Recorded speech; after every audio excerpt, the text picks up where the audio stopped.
Hi viewers, welcome to our channel. Jaganmohan Reddy గారి పైన చంద్రబాబు గారు తీవ్రమైన విమర్శలు అయితే చేయడం జరిగింది. చనిపోయిన తండ్రి పైన కేసులు నమోదు చేసుకో, ఎఫ్ఐఆర్లు పెట్టుకో అని అన్నారని జగన్మోహన్ రెడ్డి గారు చంద్రబాబు గారు చెప్పడం చూస్తున్నాం. అసలు ఏం జరిగింది అప్పుడు? సో ఈ అంశం మీద డిస్కస్ చేయడానికి ప్రజెంట్ మనతో పాటు సీనియర్ జర్నలిస్ట్ జయదేవ్ గారు ఉన్నారు. వారితో ఒకసారి డిస్కస్ చేద్దాం. సార్ నమస్కారం. సార్ నమస్తే అండి. సార్ వైఎస్ఆర్ గారు చనిపోయిన తర్వాత సిబిఐ చాలా ఆరోపణలు నమోదు చేసింది. వైఎస్ఆర్ గారి పైన చాలా అవినీతి బయటపడింది. అయితే వీటన్నిటిపైన మన జగన్మోహన్ రెడ్డి గారి పైన కేసులు నమోదు చేద్దాం అనుకున్నప్పటికీ ఆయన తన తండ్రి చనిపోయారు, ఆయన మీద కేసు పెట్టుకుని నాకు సంబంధం లేదు అని అన్నారని చంద్రబాబు గారు అయితే ఆరోపించడం జరిగింది. మరి ఏం చెప్తారు సార్ మీరు వ్యాఖ్యలపైన? అంటే చంద్రబాబు గారు అన్నారని కాదు, కానీ దీనిపైన ఒక వాదం ఉంది, ఒక అభిప్రాయం కూడా ఉంది. ఏంటంటే రీసెంట్గా కేవీపీ గారి ఇంటర్వ్యూ కూడా చూశాను నేను, దీనికి రిలేటెడే. కేవీపీ రామచంద్రరావు గారు అంటే రాజశేఖర రెడ్డి గారిలో సగం, అంటే అంత ఆత్మబంధువు. రాజశేఖర రెడ్డి గారు ఆత్మబంధువు అంటారు, ప్రియమిత్రుడు అంటారు. రామచంద్రరావు గారికి ఏది సొంత విషయాలు కానీ, రాజకీయాలు కానీ, బాగా పర్సనల్స్ కానీ రాజశేఖర రెడ్డి గారు షేర్ చేసుకునే ఏకైక వ్యక్తి కేవీపీ గారు అని చాలామంది చెప్తుంటారు. ఓకే. అయితే ఆయనకి ఒక వ్యక్తి మిత్రుడు ఇంటర్వ్యూ చేస్తున్నప్పుడు యూట్యూబ్లో చూశాను. అయితే అక్కడ దానికి కేవీపీ గారు విశ్లేషణ ఏంటంటే, ఇదే జగన్మోహన్ రెడ్డి గారి మీద ఉండే ఆరోపణలు, ఈ కేసులు, ఇవి ఎంతవరకు వాస్తవం, తండ్రి చాటుగా పెట్టుకొని, లేదా తండ్రిని అధికారాన్ని ఉపయోగించుకొని ఈ సోకాల్డ్ ఏవైతే ఉన్నాయో 10-11 ఛార్జ్షీట్లు ఏవైతే పెట్టారో వీటన్నిటికీ కూడా కర్త కర్మక్రియ అన్నీ జగన్మోహన్ రెడ్డి గారు కదండి. జగన్మోహన్ రెడ్డి గారు చెప్పబట్టే రాజశేఖర రెడ్డి గారు అండ్ టీం చేశారు. అప్పుడు ఉన్న కొంతమంది ఐఏఎస్లు కూడా దీనికి బాధ్యత వహించారు అన్నట్టుగా ఆ మిత్రుడు అడిగిన ప్రశ్నకి దాని కేవీపీ గారు కూడా ఏం చెప్పారంటే, నేను అది కాదు, మీరు యూట్యూబ్లో కూడా వస్తుంది రీసెంట్గా కేవీపీ గారు ఇంటర్వ్యూలో. ఇది యాక్చువల్గా జగన్మోహన్ రెడ్డి గారి మీద కేసులు వేస్తున్నారు, ఈ ఆరోపణలు ఇవి ఎక్కడ ప్రూవ్ అవ్వలేదు, ప్రూవ్ అవ్వవు కూడా. ఎందుకంటే దీనికి అన్నిటికీ యాక్సెప్ట్ చేసింది, సంతకాలు పెట్టింది ముఖ్యమంత్రి రాజశేఖర రెడ్డి గారి హయాంలో. ఆయన హయాంలో కొంతమంది మంత్రులు, ముఖ్యమంత్రిగా ఆయన, కొంతమంది అధికారులు. ఇప్పుడు ముఖ్యమంత్రిగా ఆయన లేరు, ఆయన మనిషే లేరు. ఇప్పుడు మరి వాళ్ళని అడగాలి కదా, ఈయన్ని ఎలా బ్లేమ్ చేస్తారు అన్నట్టుగా అన్నారు ఆయన. అంటే ఆ భావం వచ్చేలాగా కేవీపీ గారు కూడా మాట్లాడారు. అంటే అర్థమేంటి, ఈ నేరాలు ఏవైతే ఉన్నాయో, ఇప్పుడు అభియోగాలు ఏవైతే ఉన్నాయో వీటన్నిటికీ కర్త కర్మక్రియ నేను కాదు రాజశేఖర రెడ్డి గారే అన్నట్టుగా జగన్మోహన్ రెడ్డి గారు అన్నట్టుగా కనిపిస్తుంది కదా. కేవీపీ గారు కూడా అదే ఆ భావం వచ్చేలా చెప్పారు కదా. ఆ టైంలో ఎవరైతే డెసిషన్స్ తీసుకున్నారో వాళ్ళే మెయిన్ అవుతారు, ఈయన నామమాత్రుడే జగన్మోహన్ రెడ్డి అని చెప్పే ప్రయత్నం కేవీపీ గారు చేశారు. అంటే దాని అర్థం ఏంటి, నాకు సంబంధం లేదు, నా తండ్రి తీసుకున్న నిర్ణయాల వల్లే నేను ఇరుక్కుపోయాను, కావాలంటే ఆయన్ని అరెస్ట్ చేసుకోండి, లేదా ఆయన ప్రశ్నించండి, అరెస్ట్ కాకుండా ప్రశ్నించండి. ఇప్పుడు ఆయన లేరు, ఆయన ప్రశ్నించడానికి ఎవరు లేరు కాబట్టి ఇంకా కేసు అంతా మాఫీయే.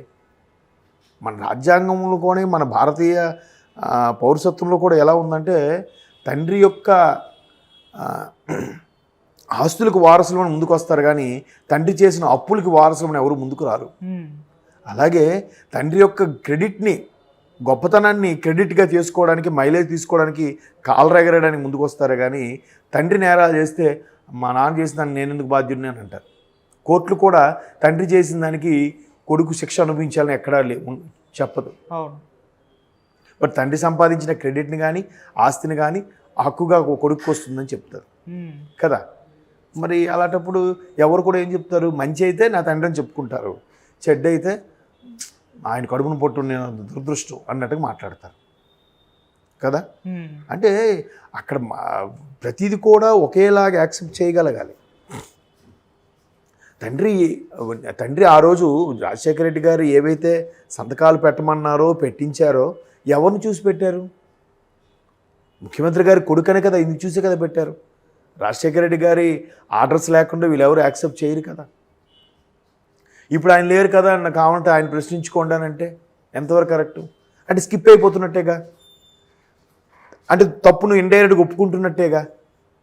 సో ఆ సందర్భంలో బహుశా చంద్రబాబు నాయుడు గారు ఆ వ్యాఖ్యలు చేసి ఉండొచ్చు. అది కొంత అంటే నేను ఇప్పుడు చెప్పిన ఎగ్జాంపుల్ ఏదైతే ఉందో అది చంద్రబాబు గారు వ్యాఖ్యలకి సింక్ అవుతున్నట్టు అనిపిస్తుంది కదా. అవును కదా, మీరు కావాలంటే మీరు ఒకసారి కేవీపీ గారు ఇంటర్వ్యూ చూడొచ్చు. ఓకే. అంటే ఇప్పుడు వైఎస్ఆర్ గారి పైన ఆ అవినీతి కేసులు మన జగన్మోహన్ రెడ్డి గారిని ఇరికించడానికి అప్పుడు ప్రయత్నం జరిగింది అనుకోవచ్చు సార్.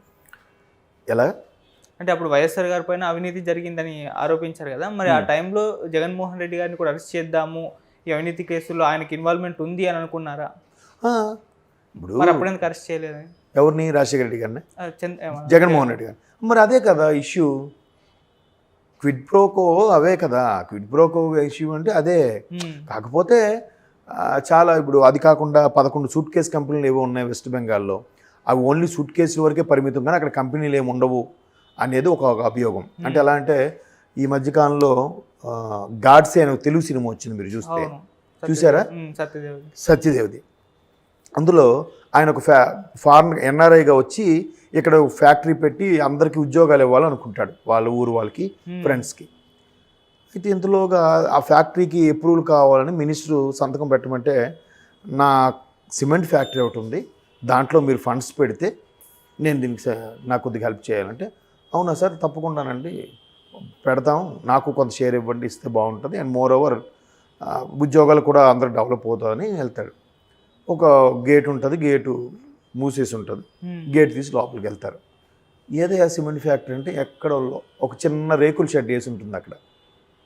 ఇదిగో ఇదే సిమెంట్ ఫ్యాక్టరీ, బోర్డు కనబట్టలే అంటాడు వాడు, ఆ అనుచరుడు వచ్చి. ఏంటంటే దీని మీద మీరు ఫండ్స్ ఇన్వెస్ట్ చేయాలి, అప్పుడు మీకు సార్ సైన్ చేస్తారు అంటే ఊరికే అలా చెప్పి దానికోసం ఒక ప్లేసు, దాని మీద కొన్ని కోట్లు అప్పు బ్యాంకుల నుంచి, ప్రభుత్వం నుంచి సబ్సిడీలు దొబ్బేసి కొన్నాళ్ళకి మూసేస్తారు, నష్టాలు వచ్చాయని. అది కాన్సెప్ట్. సో ఇట్లాంటివి 11 సూట్ కేస్ కంపెనీలు వెస్ట్ బెంగాల్లో పెట్టారు అనేది కూడా ఒక అభియోగం ఉంది జగన్మోహన్ రెడ్డి గారి మీద. ఓకే కదా. సో వీటన్నిటికీ కూడా ముఖ్యమంత్రి గారి హయాం, రాజశేఖర రెడ్డి గారి హయాంలో కొన్ని ఇలా జరిగాయని ఒక ఆరోపణలు ఉన్నాయి. దీంట్లో వాస్తవం ఎంత ఉందో తెలియదు, ఇవన్నీ పేపర్లో వచ్చినవి, వార్తల్లో వచ్చినవే. సిబిఐ ఎంక్వైరీలోను, ఈడీ ఎంక్వైరీలోను ఇవన్నీ బయటకు వచ్చినవి, పేపర్ల రూపంలో వచ్చినవి, చదివిని తెలుసుకునేవి తప్ప మనం ఆ ఇన్వెస్టిగేషన్ టీంలో లేం. నీకు అలా నువ్వు పక్కనే ఉన్నాడు చూసినట్టు చెప్తున్నాడు రా అనుకోవచ్చు, కానీ వార్తలు పొద్దున్న లెగిస్తే పేపర్ చదవడం, న్యూస్ చూడడం అలవాటు కదా. అలవాటుగా చూసిన వాటిలో విశేషాలు ఇవన్నీ ఉన్నాయి. అప్పుడు ఒక్కొక్కటిగా వెలికి తీస్తే ఇవన్నీ తెలిసాయి. అప్పుడు ముఖ్యమంత్రి గారు ఎవరికి స్వార్థం కోసం పెట్టించుకుంటారు? ఖచ్చితంగా కొడుకో, కూతురో, అల్లుడో ఎవరికోసమో స్వార్థంగా ఆలోచించి పెట్టించుంటారుగా. ఇటువంటి ఆరోపణలు సోనియా గాంధీ ఎదుర్కొన్నారు వాద్రా గురించి అల్లుడు కోసం, చిదంబరం గారు ఎదుర్కొన్నారు కొడుకు కోసం, రాజశేఖర రెడ్డి గారు కూడా కొడుకు కోసం ఎదుర్కొని ఉండొచ్చు. ఒకవేళ బతుకుంటే ఆయన ఎదుర్కొనేవాడేమో కదా. కాబట్టి ఇవన్నీ ఆరోపణలు అంటారు, కొంత నిప్పులు ఎంత పొగరాదంటారు. ఏది వాస్తవం? ఎంతో కొంత వాస్తవమైతే ఉంది. నిజంగా ఇవన్నీ ప్రూవ్ అవ్వకపోతే ఆయన 18 నెలలు జైల్లో ఉండే అవసరం వచ్చేది కాదుగా. 18 నెలలో 16 నెలలు, 3 నెలల తర్వాత ఎలాగో బెయిల్ వచ్చేసి ఉండేదిగా. మరి అన్ని నెలలు ఎందుకు లోపల ఉండగలిగాడు? ఉండాల్సి ఇప్పటికీ ఇంకా బెయిల్ మీద ఎందుకు ఉన్నాడు ఆయన? కేసు కొట్టివచ్చు కదా. ఎందుకు? ఏం జరుగుతుంది? వ్యవస్థ లోపమా, వ్యక్తుల లోపమా? వ్యవస్థలు అమ్ముడుపోయాయా, వ్యక్తులు అమ్ముడుపోయేలా చేశారా? తెలియదు. అదొక పెద్ద క్వశ్చన్. ఇప్పుడు ఎవరికి అర్థం కాదు. పెద్ద వాళ్ళే ఏం చేయబోతే సామాన్యులు మనకేం అర్థం అవుద్ది? కాబట్టి చంద్రబాబు గారి దాఖల్లో కొంత వాస్తవం అయితే ఉందని నా అభిప్రాయం.